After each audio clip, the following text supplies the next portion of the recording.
Olá, meus amigos, tudo bem com vocês? Eu estou aqui mais uma vez para a gente dar continuidade ao estudo do EG1, né? O estudo sistematizado da doutrina espírita. Eu sou a Aline Pascarelli e hoje a gente vai falar sobre um tema muito importante, muito legal. É um tema curto, mas que a gente precisa saber, a gente precisa saber diferenciar. Então a gente vai falar sobre o movimento espírita entre si e qual é o conceito, qual é o objetivo dele.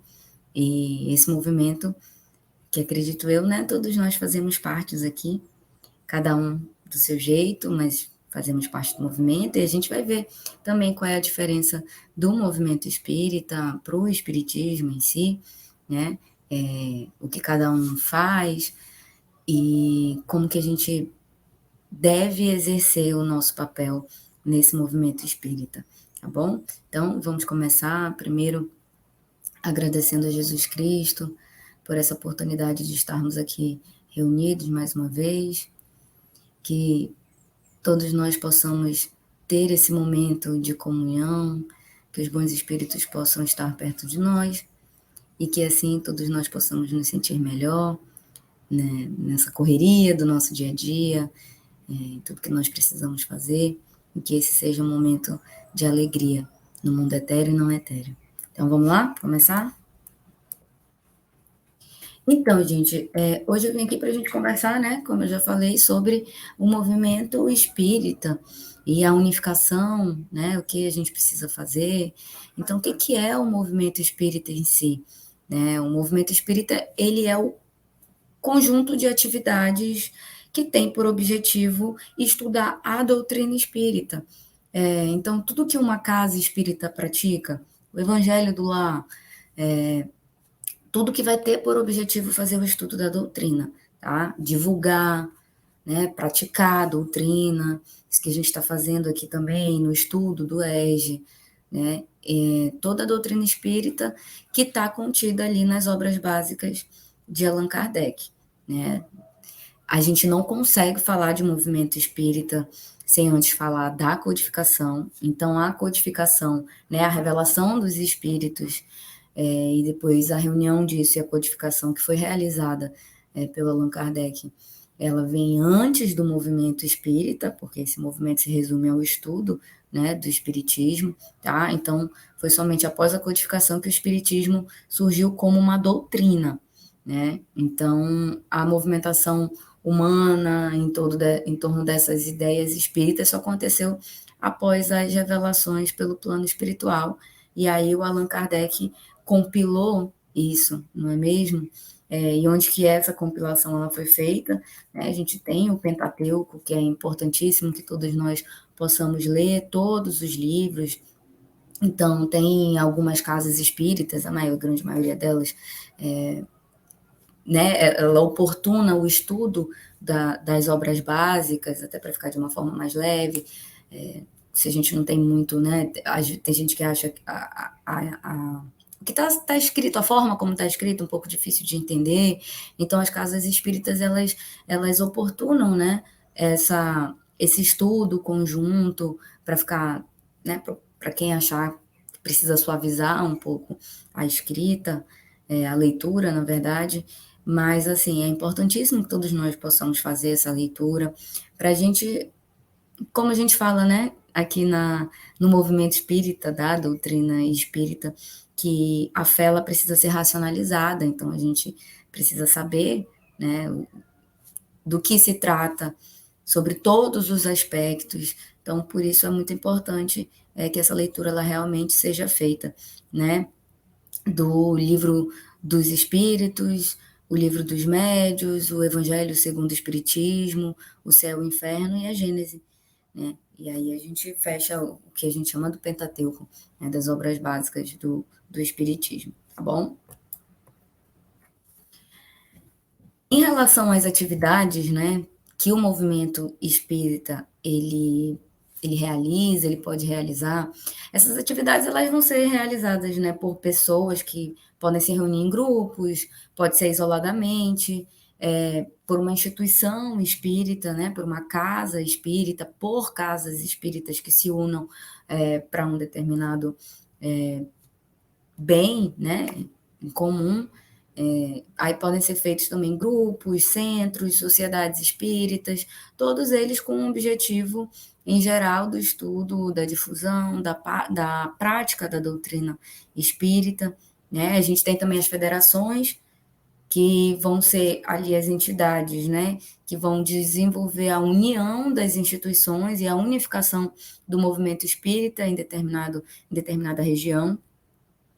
E a gente tem também as entidades que são especializadas, que aí vão ser específicas, né, para assistência, promoção de saúde, divulgação da doutrina, cada um ali especializada na sua área, que tem um objetivo maior ali naquela reunião.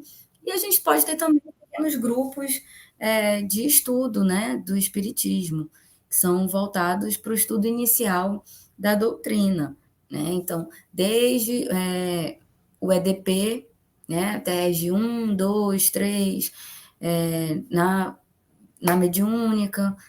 Então, a gente tem também esses grupos de reunião que também fazem parte, né, do movimento espírita, e todos têm como objetivo, né, o estudo da doutrina, a difusão da doutrina, falar sobre a doutrina, né, e assim a gente sabe que fazendo tudo isso a gente também acaba tendo uma grande melhoria pessoal, né. Então, gente, também foi alertado lá no início, né, quando começou lá, houve a primeira, né, divulgação do primeiro livro, lá em 1857, já o Kardec ele já se adiantou e falou sobre alguns obstáculos, né, que poderiam acontecer em relação à divulgação do espiritismo, como a gente sabe que muito aconteceu lá no passado, né, muitos obstáculos, e até hoje a gente enfrenta esses obstáculos, talvez em relação assim ao preconceito já tenha sido, né, diminuído, não mais em grande escala, como há alguns anos atrás, e principalmente quando se iniciou, mas a gente ainda tem vários obstáculos a enfrentar, obstáculos pessoais também, né, em relação à própria vibração do grupo em si para continuar o trabalho, mas também do ambiente onde nós estamos imersos, né, e há pessoas que ainda não entendem, né, o que é o movimento espírita, o estudo da doutrina espírita, o que é a doutrina em si, né. Então, a gente precisa também ter algo bastante congruente, né, do que é feito, do que é falado, né. Então, o Kardec ele já falou lá no início sobre a falta de unidade, né, e como que essa falta de unidade na doutrina ela poderia ser evitada, né. Então, pode ser evitada com formulações claras e precisas, de modo que seja impossível interpretações divergentes, porque é muito fácil cada um interpretar o que foi dito a seu modo, o ser humano, né? A gente tem essa tendência a sempre fazer uma interpretação de algo de uma forma que nos beneficie, e a gente acaba sempre entendendo uma coisa de uma forma que vai nos beneficiar. Então, a gente precisa ter, para que a unidade ela seja algo firme, a gente precisa ter uma formulação sobre ela bastante clara e bastante precisa, para que isso não aconteça, né? E aí as cismas ou as divisões dentro de um movimento, né, surge entre os espíritas, e aí isso é algo muito real e a gente precisa lutar contra isso, lutar contra as ideias pessoais, sempre absolutas e refratárias aos demais. Existe, mais uma vez, o ser humano ele tem uma tendência a querer, né, impor o que é melhor para ele, e às vezes não é de maldade, é só acreditando que o que ele acha é o melhor para a situação, ou para aquele centro, para aquela casa, para aquele grupo de estudo. Só que a gente está lidando com outros seres humanos também, né? E muitas vezes essas divisões, elas acabam terminando um trabalho, terminando um estudo, e a gente realmente não pode deixar isso acontecer, né? Então a gente precisa lutar contra essas ideias autoritárias e pessoais, e sempre levar em consideração o bem comum, né? O bem do estudo, o bem da doutrina, né? Então, Outra coisa que precisa ser evitada e que a gente tem relatos, né, de que isso aconteceu até na divulgação dos primeiros livros, não com Allan Kardec, mas com outras pessoas que, né, que foram os intermediários ali no livro dos Espíritos. Então, e isso se dá até hoje, né? É muito fácil você se deixar se sentir importante, né? E ter essa questão de ambição em relação a querer ligar o nosso nome a alguma inovação, a algo que tenha acontecido, achar que nós somos, né, preferidos, enfim, o melhor em algo, porque, né, nós temos um certo tipo de capacidade, ou então temos o poder de tomar alguns tipos de decisões, né, em frente a um grupo, e isso precisa ser realmente, mais uma vez, como nós somos seres humanos, nós estamos encarnados, né? Isso precisa ser bastante combatido. A gente precisa saber que isso não é algo que deve ser levado para frente, e que os pensamentos eles podem vir nesse sentido, mas que a gente precisa lutar contra eles, e que quando isso acontece em um grupo, quando alguma pessoa começa a demonstrar algo dessa forma, isso precisa ser conversado, essa pessoa precisa ser ajudada, né? A gente precisa tentar fazer com que haja um entendimento de que isso não pode acontecer no movimento espírita, porque o trabalho ele vai ser prejudicado, com certeza absoluta. Sempre que alguém quer colocar o seu nome acima da doutrina, o que isso nunca pode acontecer, né? O trabalho ele vai ser prejudicado, tá bom? Então, o Kardec ele não só elencou os problemas, né, que poderiam acontecer, ele também elencou as formas de assegurar a unidade da doutrina, tanto naquela época quanto agora, no futuro, né? Então, o que ele falou? Que todas as partes do conjunto da doutrina sejam determinadas com precisão e clareza, né? Que a gente estava conversando, tudo, a gente não pode dar margem para interpretações diversas, né? E contraditórias. Não sair do âmbito das ideias práticas, não atravancar a doutrina de princípios que possam ser considerados quiméricos, dúbios, incongruentes, né? E fazer repelir os homens positivos, porque uma pessoa, né, justa, como ele fala, os homens positivos, quando vê que ali estão surgindo ideias que não são congruentes, né, que a interpretação está sendo diferente da que foi feita ali na hora da codificação, as pessoas elas vão se afastar, né? É natural que seja repelido do que está acontecendo, né? Então, o caráter essencial progressivo da doutrina apoia-se tão somente nas leis da natureza, né, como a gente vem estudando. Não pode variar mais do que estas leis. E agora, isso aqui é importantíssimo. Porém, se nova lei for descoberta, coloca-se de acordo com essa lei. Não lhe cabe fechar a porta a nenhum progresso. Isso eu acho lindo no Espiritismo, né? Então, a gente também precisa. O que está sendo falado agora? A gente não pode fechar a nossa mente para a realidade, para os dias atuais, mas a gente sempre precisa pensar se vai, né, de encontro com o princípio espírita, tão bonito, certo? Essas considerações do codificador são algumas das garantias da perpetuidade da doutrina espírita. E que bom que isso já ficou escrito desde sempre, né?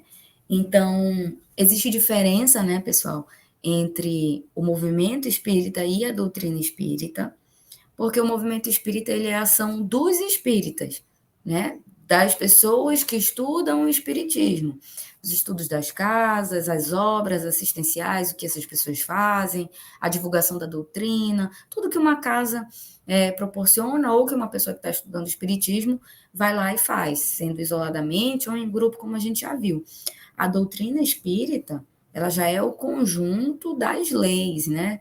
Dos princípios e leis do espiritismo. Então, foram todos revelados pelos espíritos superiores estão contidos no Pentateuco, né, nas obras do Allan Kardec, que compõem a codificação espírita.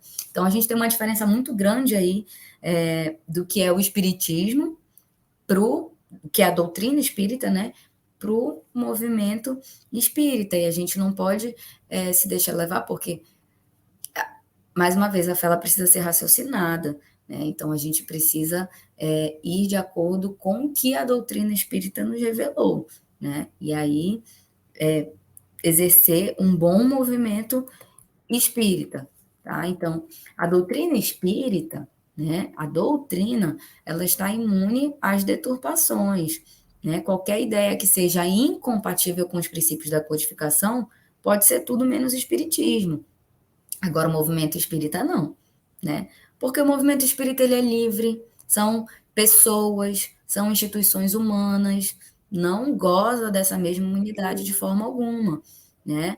Então, a doutrina, sim, ela é imune a tudo isso, mas o movimento não. Então, tudo precisa ser analisado e ser racionalizado, né? Então, exige que uma casa espírita, que um grupo espírita, uma pessoa espírita, né, esteja em constante vigilância, né, para que seus ideais não sejam deturpados, porque isso pode acontecer, né? Vigia os seus pensamentos, vigia as suas ações.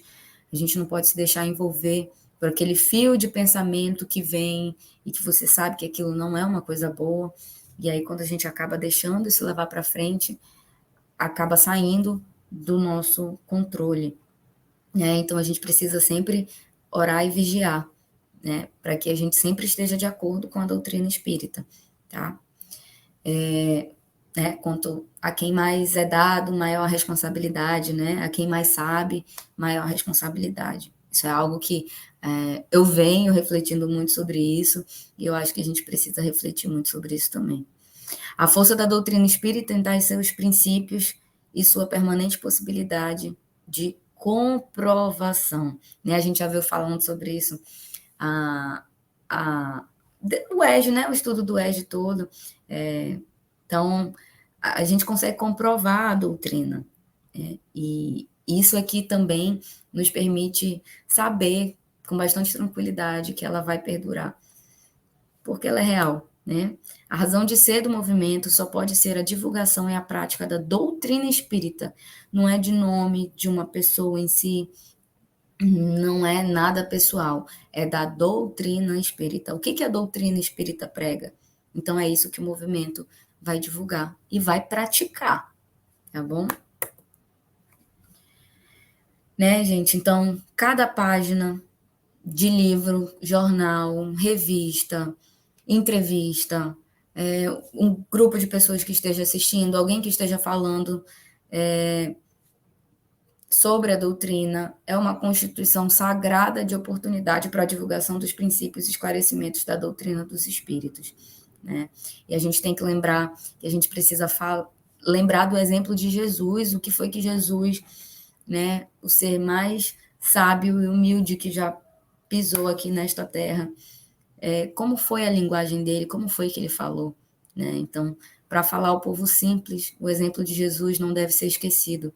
A linguagem deve ser singela e direta, franca e fácil, com a própria verdade. Em uma entidade doutrinária, quando surgem lutas internas, é sinal de ausência do evangelho nos corações. Então vamos nos lembrar disso, de que o evangelho, ele está aí, o evangelho de Jesus está aí, né?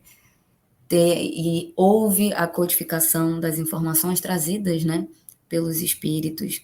Então a gente precisa se lembrar, a gente precisa recorrer ao Pentateuco sempre que necessário, sempre, na verdade, porque sempre é necessário, e lembrar que quando nessas lutas internas, numa entidade doutrinária em si, ou uma luta interna individual, ela acontece, a gente precisa, é um momento mais ainda para a gente recorrer a tudo que já nos foi permitido saber.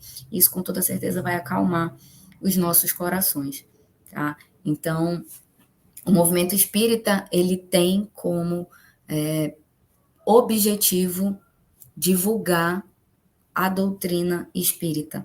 E vamos nos lembrar que o exemplo é que arrasta, né? Então não adianta a gente só tá falando uma coisa e não efetivamente fazer, demonstrar com exemplo, tá? Isso é algo muito importante.